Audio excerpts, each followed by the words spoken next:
Hi welcome to prep career. So today will be discussing about कैसा paper आया है, कितना कट ऑफ हो सकता है, ठीक है ना। What are the new things which has been introduced by UPSC. So ऐसी कुछ चीज़ों के बारे में बात करेंगे, कितने क्वेश्चन किस सब्जेक्ट से आए and how you can prepare well for 23, ठीक है ना, इन सब के बेसिस पे। So let us see, first of all let us see the subject wise, ठीक है ना, कि सब्जेक्ट वाइज कैसा पैटर्न है इस साल में। If you see history, okay, so the number of questions in history they have reduced a bit. Last year वो 20 के आसपास थे and this year we have got around 16. all right, तो थोड़ा सा नंबर यहाँ पे कम हो गया है। all right, then we see the next subject economics. okay, economics में number of questions have increased, जहाँ 14-15 थे वहाँ around 20. so this is something that UPSC does every year. ऐसा नहीं होता है कि भाई एक सब्जेक्ट में एक बार कम आ गए तो कम ही आते रहेंगे। नो, नेक्स्ट ईयर दे में रिबाउंड। उसका सबसे बड़ा एग्जाम्पल है IR.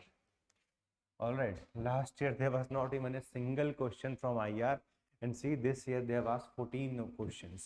All right, similarly 2020 में number of questions from agriculture itself were huge. Okay, but वो वाला trend अब नहीं है. If you see from polity, number of questions have reduced to 10. All right, but as I always say, and this I have repeated in many of my programs, okay, जो भी हमने पहले किया उन प्रोग्राम्स में बात किया है, these three are your fundamentals: economics, polity and history. Again, if you see the cumulative number of questions 16, 20 and 10, तो अराउंड वही 46 के आसपास क्वेश्चन आपके इन्हीं तीन सब्जेक्ट से हैं। तो these three should remain your cornerstone for the preparation purposes, और फाइनली यहाँ से क्वेश्चन आना ही है। if you say geography and agriculture, so geography and agriculture like last year number of question आस पास में रह जाता, ऊपर नीचे नहीं हुआ है। साइंस एंड टेक में लास्ट ईयर भी सी कि basic science number of questions were very high, उतने हाई क्वेश्चन वहां से नहीं आए। Again we are back to technology, ठीक है ना, एंड स्पेसिफिकली आईटी टेक्नोलॉजी से काफी क्वेश्चंस पर फिर से आ गए।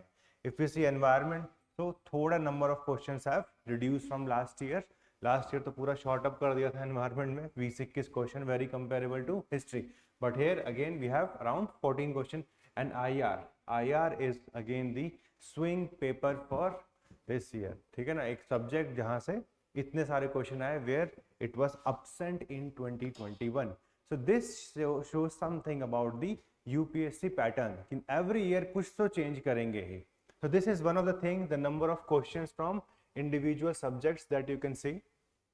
नेक्स्ट वी कैन अंडरस्टैंड, ठीक है, इन्हीं को आप दूसरे तरीके से देख लीजिए। History we have 16, 20 in economics, 10 in agriculture polity, geography and agriculture and science and tech around 13 same, and similarly environment and IR we are seeing around 14 questions. Alright, then we can also see there is revival of geography and IR from last 2 years, ठीक है ना। IR का तो last year से comparison में एकदम से boom का है, बट ज्योग्राफी एंड एग्रीकल्चर ने सस्टेन किया है। Normally number of question from this area used to be very less if we see the history of last 7-8 years, alright, but UPSC is now giving weightage to geography as well as agriculture. So यहाँ से question हमेशा आते ही रहेंगे, so you have to prepare for that.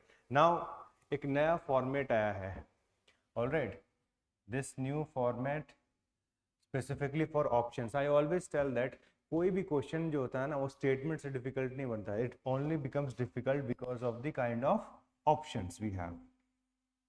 Alright, and here suppose they have given 3 statements 1 2 3, but यहाँ पे answer आपका similarly ऐसा नहीं है, आपको ए कैंसिलेशन कर दिया तो 2 और 3 आंसर निकल गया, that used to be easy. Alright, but here now they are asking none of the pairs, so that is more or less same पहले की तरह कि none is correct, but only one pair correct। अब only one pair correct, so they are not asking you कि one वाला है, second वाला, third वाला, so they are now asking directly about the pairs, so that's why it is becoming a bit tricky because it has come for the first time।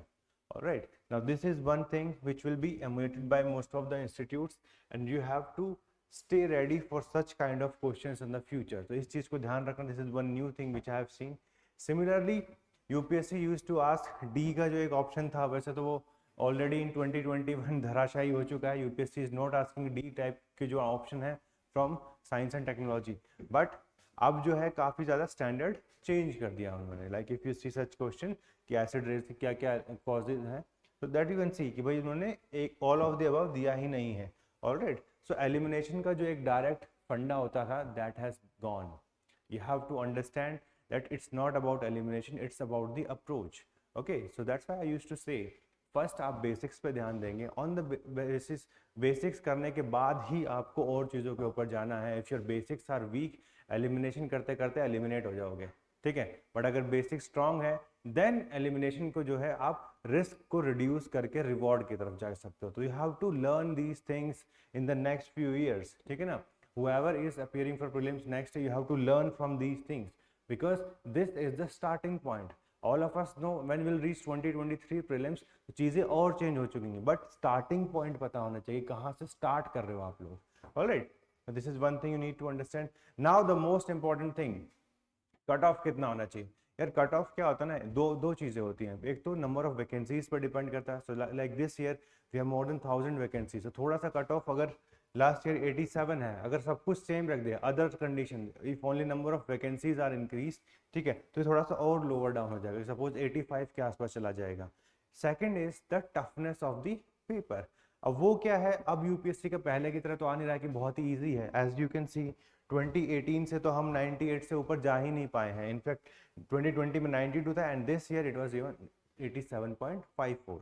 Now the other problem with respect to cut off, because even if we go with this approach कि भाई cut off जो है 85 से 90 के बीच में रहेगा, it will be difficult to come up with the final answer keys for few of the questions.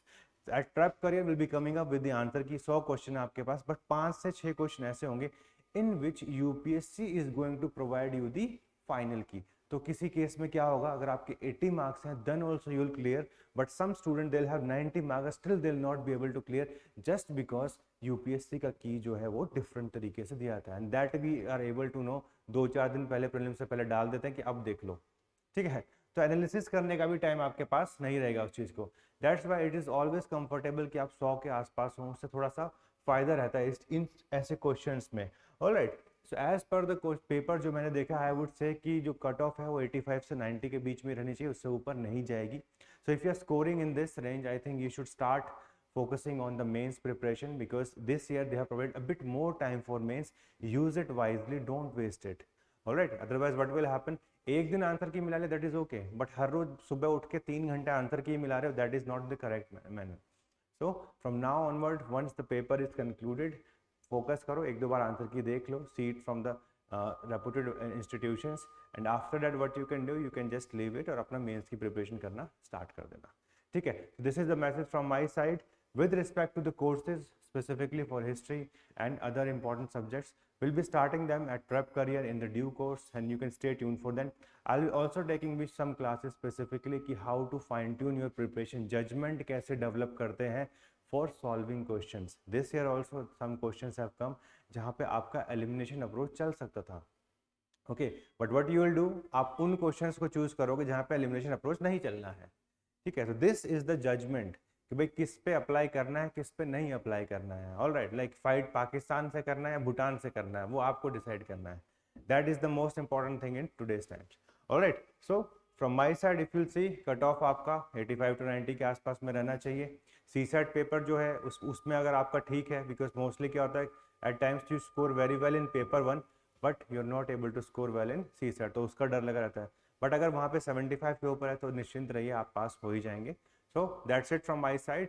Cut off जो है 85 से 90 के बीच में ही रहेगा, that is for sure. But from your side 1-2 बार चेक कर लो, बट उसको हॉबी मत बना लेना, अगले एक महीने के लिए कर रहे हो। वैसे तो अब 1 महीने का टाइम देता नहीं यूपीएससी, 20 दिन के अंदर आपका रिजल्ट आ जाना है।